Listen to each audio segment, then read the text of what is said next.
Hello students, welcome to CRP academy. CRP একাডেমিতে তোমাদের সকলকে স্বাগত এবং প্রত্যেককে গুড আফটারনুন।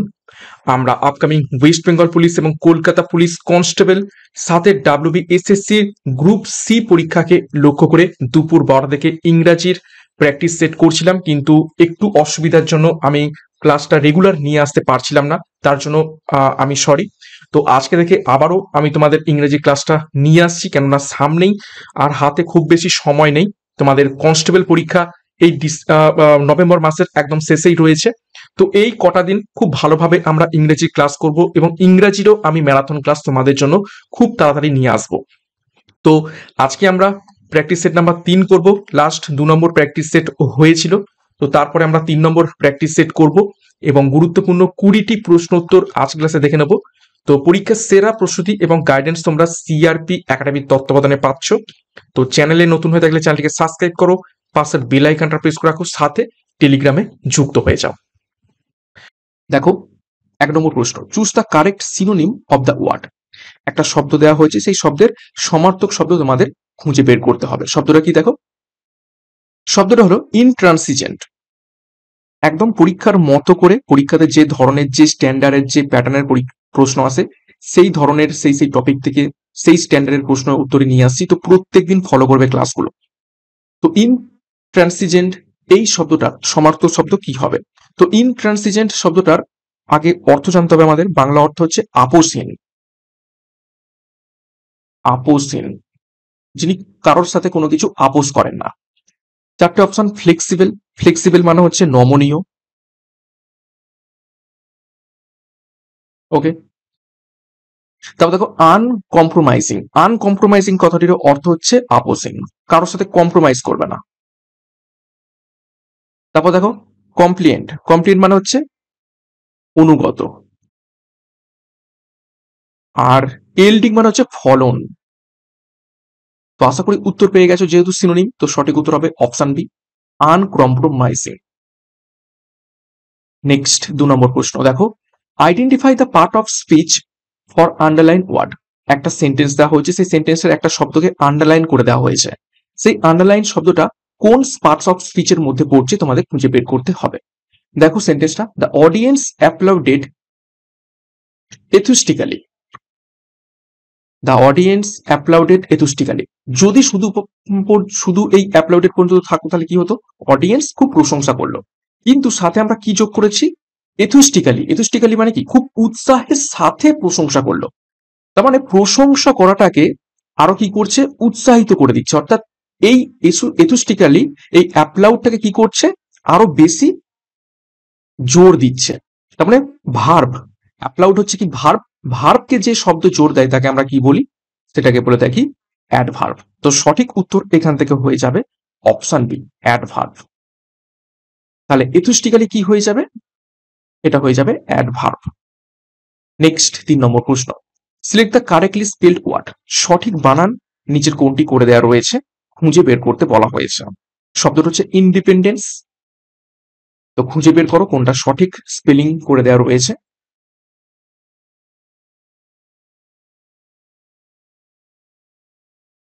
ইন্ডিপেন্ডেন্স।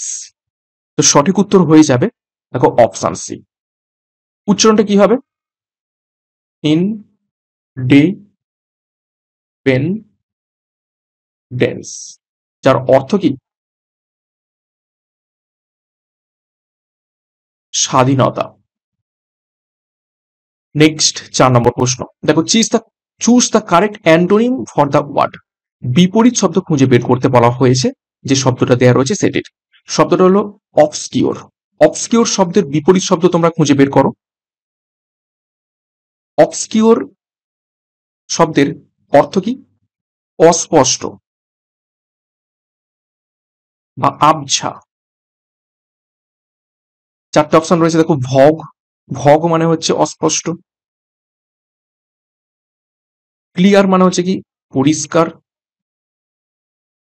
হিডেন মানে হচ্ছে কি? লুকানো। আর আনসার্টেন মানে হচ্ছে কি? অনিশ্চিত। বিপরীত শব্দ অস্পষ্টের উল্টো কি হয়ে যাবে? একদম পরিষ্কার। সঠিক উত্তর অপশন বি, ক্লিয়ার। নেক্সট দেখো 5 নম্বর প্রশ্ন, ফিল ইন দ্য ব্ল্যাঙ্ক, শূন্যস্থান পূরণ করতে বলা হয়েছে। দেখো, she succeeded dash the all odds, সে সফল হয়েছে dash the all odds. Odds মানে কি? প্রতিকূল, প্রতিকূলতা, অর্থাৎ সমস্ত প্রতিকূলের বিরুদ্ধে সে কি হয়েছে? সফল হয়েছে। তাহলে কি হয়ে যাবে? Option D, against, he succeeded against the all ods, মানে সমস্ত অডের বিরুদ্ধে গিয়ে সে সফল হয়েছে। নেক্সট 6 নম্বর প্রশ্ন, change the narration, narration change করতে বলা হয়েছে। দেখো, সি সেড, সে বলল, I can finish the work by Monday, আমি এই কাজটা মানডের মধ্যে বা সোমবারের মধ্যে করতে পারবো। তো দেখো কিভাবে করব, সি সেড ইনভার্টেড কমা তুলে দ্যাট, এখানে আইটা হচ্ছে হি, এবং যেহেতু বাইরে পাস্ট টেন্স রয়েছে তাহলে ক্যানটাকে কি করতে হবে? কুড, তাহলে হি কুড, তারপরে যা রয়েছে বসিয়ে দাও, finish the work by Monday. Okay, তো সঠিক উত্তর হয়ে যাবে কোনটা? 6 নম্বর প্রশ্নের, দেখো option B, he said that he could finish the work by Monday. Next 7 নম্বর প্রশ্ন, choose the correct meaning of the idiom, একটা ইডিয়াম দেওয়া হয়েছে, সেই ইডিয়ামের সঠিক অর্থ খুঁজে বের করতে হবে। দেখো, এ ব্লেসিং ইন ডিসগাইজ,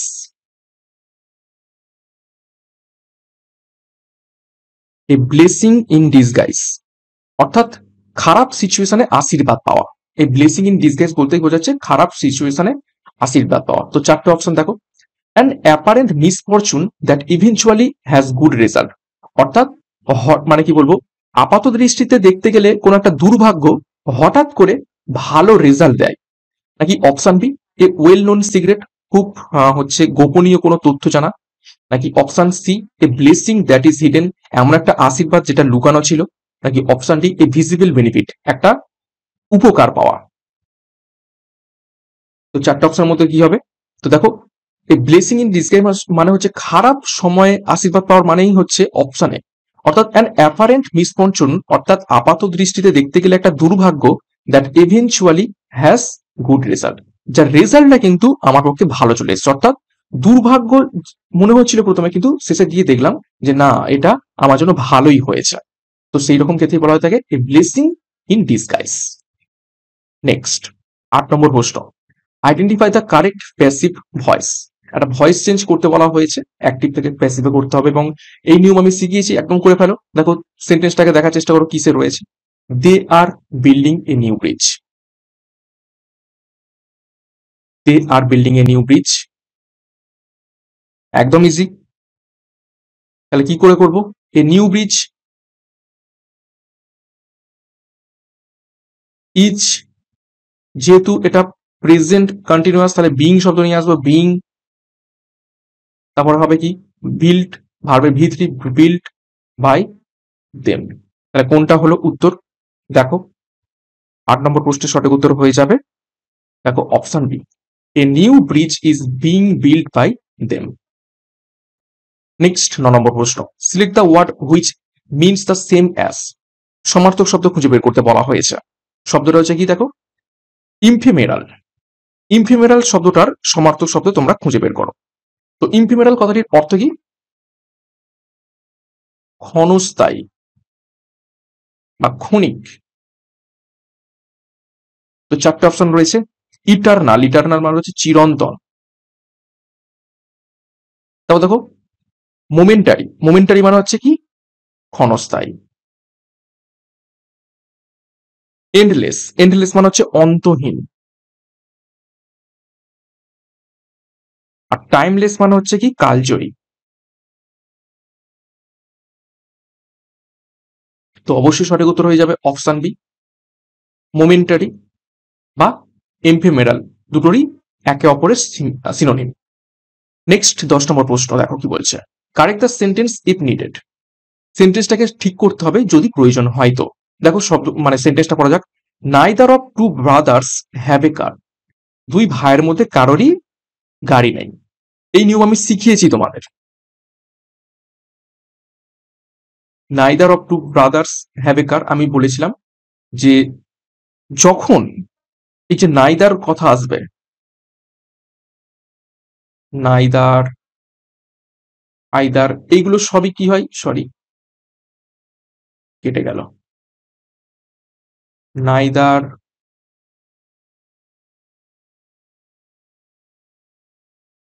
আইদার, এগুলো সবই কি নাই, সিঙ্গুলার, এগুলো হচ্ছে সবই সিঙ্গুলার ফর্ম নেয় এবং কি নেয়, সিঙ্গুলার ভার্বও নেয়। তাহলে এই যে হ্যাভ, হ্যাভ তো এখানে প্লুরালে দেওয়া রয়েছে, তাহলে এখানে হওয়া উচিত কি ছিল, হ্যাজ। তো দেখো অপশনে হ্যাজ দিয়ে কি রয়েছে, অপশনে হ্যাজ দিয়ে কোন অপশনে রয়েছে, দেখো দুটো অপশন রয়েছে, একটা অপশন বি আর একটা অপশন কি রয়েছে, ডি তে রয়েছে। ঠিক আছে, এবার দেখো আর তফাৎ কি রয়েছে, বি তে রয়েছে ব্রাদার্স আর ডি তে রয়েছে শুধু ব্রাদার। ঠিক আছে, যেহেতু টু দুজন, তাহলে অবশ্যই এই এসটাকে কিন্তু আমাকে রাখতে হবে, তাহলে সঠিক উত্তর হবে option neither of two brothers has a car. Two brother কিন্তু হয় না, দুইজন ভাই, অর্থাৎ প্লুরাল হয়ে যাচ্ছে তখন দুই ভাই, কিন্তু নাইদারের জন্য আমাকে কি করতে হবে, সিঙ্গুলার ফর্ম, সিঙ্গুলার ভার্ব আমাদের চুজ করতে হবে। ঠিক আছে, নেক্সট 11 নম্বর প্রশ্ন, fill in the blank with correct preposition, সঠিক প্রিপোজিশন দিয়ে শূন্যস্থান পূরণ করতে বলা হয়েছে। দেখো হি অ্যাবস্টেন্স ড্যাশ অ্যালকোহল, অ্যাবস্টেন্স মানে হচ্ছে দূরে থাকে, দূরে থাকা বা বিরত থাকা।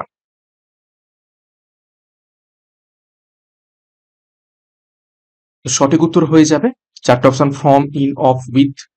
তো অপশানে ফ্রম, অ্যাবস্টেন্স ফ্রম অর্থাৎ অ্যালকোহল থেকে সে কি করে, দূরে থাকে। তোমরাও প্রত্যেকে অ্যালকোহল থেকে দূরেই থাকবে। নেক্সট 12 নম্বর প্রশ্ন, choose the word that is most nearly opposite in meaning, অর্থাৎ বিপরীত শব্দ খুঁজে বের করতে বলা হয়েছে একটা শব্দের, শব্দটা হচ্ছে ইলাবোরেট। ইলাবোরেট শব্দটার বিপরীত শব্দ খুঁজে বের করো। ইলাবোরেট শব্দটার বাংলা অর্থ কি, জটিল বা বিস্তারিত। তো চারটে অপশন রয়েছে দেখো, ইন্ট্রিকেট, ইন্ট্রিকেট কথাটির অর্থ জটিল। সিম্পল মানে হচ্ছে সরল বা সহজ। ডিটেলড, ডিটেল মানে হচ্ছে বিস্তারিত। আর কমপ্লেক্স মানে হচ্ছে জটিল। তাহলে সঠিক উত্তর কি হবে, অপোজিট মিনিং বলা হয়েছে, তো অবশ্যই অপশন বি, সিম্পল। 13 নম্বর প্রশ্ন, আইডেন্টিফাই দ্য কারেক্ট সেন্টেন্স, চারটে সেন্টেন্স দেওয়া হয়েছে, তার মধ্য থেকে কারেক্ট কোনটা খুঁজে বের করো, এবং এটাকে খুবই ইম্পর্টেন্ট ভিভিআই করবে। তা কি বলছে, she is junior than me, she is junior to me, she is junior than me এবং she is junior of me. কোনটা সঠিক উত্তর হবে, সবসময় মনে রাখবে যখনই জুনিয়র, সিনিয়র, ঠিক আছে, সুপিরিয়র, এইগুলো আসে, এর সাথে এই টু, এই প্রিপোজিশনটা যায়, এটাই হচ্ছে অ্যাপ্রোপ্রিয়েট প্রিপোজিশন। ঠিক আছে, এই দেন, দেন, অফ, এগুলো কিন্তু একটাও হবে না। তো সঠিক উত্তর হয়ে যাবে অবশ্যই option B, she is junior to me. Okay, next 14 নম্বর প্রশ্ন, choose the correct meaning of the idiom, একটা ইডিয়াম দেওয়া হয়েছে, সেই ইডিয়ামটা সঠিক অর্থ খুঁজে বের করো। দেখো to turn a blind I, to turn a blind I, blind I মানে কি, অন্ধের চোখ। আর টু টার্ন মানে কি, অন্ধের মতো হয়ে যাও। আমরা কখন অন্ধের মতো বিহেভ করি, চোখ থাকা সত্ত্বেও, যখন জোর করে কোনো কিছু জিনিসকে দেখেও না দেখার ভান করি, মানে এড়িয়ে যাওয়ার চেষ্টা করি। তো চারটে অপশন, টু লুক কেয়ারফুল, যত্ন করে দেখা, একদমই নয়। টু ওভারলুক ইন্টেনশনালি, অর্থাৎ ইচ্ছা করে ওভারলুক করে যাওয়া বা এড়িয়ে যাওয়া। তো সঠিক উত্তর হবে অপশন বি। ঠিক আছে, ইচ্ছাকৃত এড়িয়ে যাওয়া বা না দেখার ভান করা। ওকে, তো তার মানেই হচ্ছে to turn a blind I. Next 15 নম্বর প্রশ্ন, choose the correct form of the verb, সঠিক ভার্বের ফর্ম নিয়ে শূন্যস্থান পূরণ করতে বলা হয়েছে। দেখো কি বলছে, if he dash his homework he would not have been punished. ভালো করে দেখো, এখানে দুটো কাজ রয়েছে, মানে একটা সেন্টেন্সের মধ্যে দুটো কাজ হয়েছে। একটা কি, হোমওয়ার্ক যদি সে করতো তাহলে he would have been punished, would not have been punished, অর্থাৎ যদি সে হোমওয়ার্ক করতো একটা কাজ, আর দ্বিতীয়টা কাজ হচ্ছে কি he would not have been punished, তাহলে সে শাস্তি পেত না। তাহলে এবং দেখো দুটোই দেখো শেষেরটা কি রয়েছে, প্রেজেন্ট পারফেক্ট টেন্সে, প্রেজেন্ট পারফেক্ট টেন্স রয়েছে। ওকে, তাহলে যখনই এইরকম নিয়ম থাকে, আমরা কি দেখেছিলাম যে যখনই দুটো কাজ অতীতে হয়েছে, দেখো যদি সে হোমওয়ার্ক করে থাকতো তার মানে এটাও অতীতে কাজ, তাহলে এ শাস্তি পেত না, এটাও অতীতে মানে শাস্তি পেয়ে গেছে, তার মানে মানে দুটো কাজই অতীতে হয়েছে, কিন্তু দুটোর মধ্যে একটা কাজ আগে ঘটেছে আর একটা কাজ পরে ঘটেছে। ঠিক আছে, দুটোই কাজ অতীতে ঘটেছে, কিন্তু অতীতের মধ্যেই একটা কাজ আগে ঘটেছে এবং একটা কাজ পরে ঘটেছে। সেই ক্ষেত্রে প্রথম যে সেন্টেন্সের আমরা মানে যে কাজটা প্রথম ঘটেছে সেখানে আমরা কি দিই, পাস্ট পারফেক্ট টেন্স দিই, পরেরটাকে প্রেজেন্ট পারফেক্ট দিই। তো সিমিলার নিয়ম দেখো, যদি সে হোমওয়ার্ক করে থাকতো তাহলে এইটা আগের কাজ, তাহলে এখানে আমরা পাস্ট পারফেক্ট দেবো। তাহলে অ্যাকচুয়াল হওয়া উচিত এখান থেকে অপশন সি, হ্যাড ডান। অর্থাৎ যদি সে হোমওয়ার্ক করে থাকতো তাহলে সে পানিশড হতো না, হ্যাভ বিন, তাহলে পরেরটা দেখো প্রেজেন্ট পারফেক্ট। তো আশা করি নিয়মটা বুঝতে পেরেছো 15 নম্বর প্রশ্নের। নেক্সট 16 নম্বর প্রশ্ন, select the most appropriate word, সঠিক শব্দ খুঁজে নিয়ে বসাতে হবে। দেখো, the new regulations will come into dash from next month, নতুন নিয়মগুলো পরের মাস থেকে কি হবে, কার্যকরী হবে। চারটি অপশন, প্লে, ফোর্স, অ্যাক্ট নাকি রুল। তো সঠিক উত্তর হবে এখান থেকে option B, force. Come into force, come into force মানে হচ্ছে এফেক্ট, মানে এফেক্ট হতে চলেছে। ঠিক আছে, কাম ইন্টু এফেক্ট বা force from the next month. Next 17 নম্বর প্রশ্ন, identify the error in the sentence, spotting এররের প্রশ্ন, কোন পার্টে ভুল দেওয়া রয়েছে খুঁজে বের করতে হবে। দেখো, each of the students have finish their assignment, আমি আগেও বলেছি ইচ, সামবডি, এনিবডি, নোবডি, এগুলো সব কি সিঙ্গুলার। তো এই ক্ষেত্রে কি যাবে, সিঙ্গুলার ভার্ব যাবে। তো এখানে হ্যাভটা একদমই ভুল, এখানে হওয়া উচিত কি ছিল, হ্যাজ। তো সঠিক উত্তর হবে অপশন সি, হ্যাভ ফিনিশড, এই পার্টে ভুলটা দেয়া রয়েছে। নেক্সট 18 নম্বর প্রশ্ন, choose the correct meaning of the idiom, আরো একটা ইডিয়ামের সঠিক অর্থ খুঁজে বের করতে হবে। ইডিয়ামটা হলো দেখো, to be a dark horse, to be a dark horse. চারটি option, to be an unexpected winner, to be a loser, to be well known নাকি to be a failure. To be a dark horse, এই ইডিয়ামটার অর্থ কি?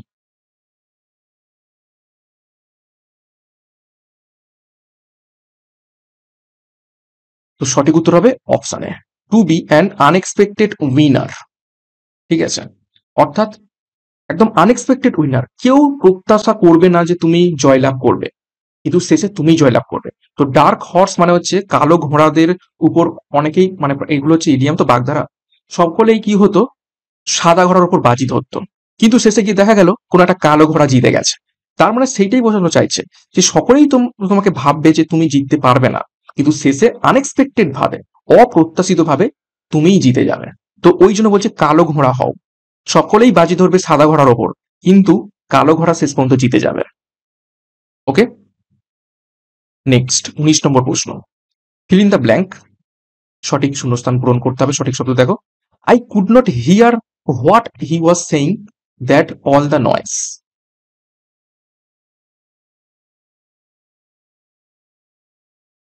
I could not here, আমি কিছু শুনতে পাচ্ছি না, হোয়াট হি ওয়াজ সেইং, সে কি বলছে, দ্যাট অল দ্য নয়েস। এখানে চারটে option, because, due to, despite এবং অলদো রয়েছে। তো সঠিক উত্তর হয়ে যাবে অপশন বি, ডিউ টু। অর্থাৎ এই সমস্ত আওয়াজের জন্য, ডিউটি মানে হচ্ছে কি দরুন। ঠিক আছে, এই সমস্ত আওয়াজের দরুন সে কি বলছে আমি শুনতে পাচ্ছি না। ওকে, নেক্সট 20 নম্বর প্রশ্ন, আরো একটা শূন্যস্থান পূরণ করতে বলা হয়েছে এবং এটাকে ভিভিআই করবে। তো দেখো সেন্টেন্সটা, scarcely had I enter the room dash the phone rang. অর্থাৎ যেই না আমি রুমের মধ্যে প্রবেশ করেছি, মানে আমার রুমে প্রবেশ করানো সত্ত্বেই ফোনটা বেজে উঠেছে। তাহলে scarcely had I enter the room, যেই না আমি রুমের মধ্যে প্রবেশ করেছি, দ্যাটস দ্য ফোন রিং। তো আমি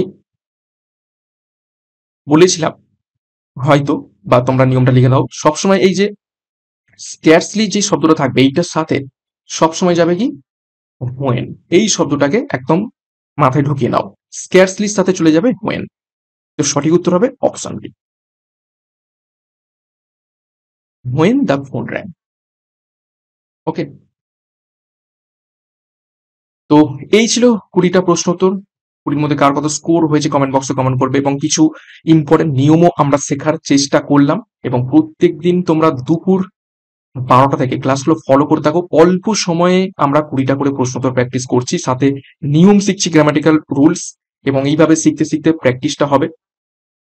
এবং সিআরপি একাডেমিতে নতুন হয়ে থাকলে চ্যানেলটিকে সাবস্ক্রাইব করো, পাশের বেল আইকনটা প্রেস করে রাখো, সাথে টেলিগ্রামে যুক্ত হয়ে যাও। তো আজকের মতো ক্লাসটা এখানেই শেষ করছি। প্রত্যেককে all the best. Thank you, by.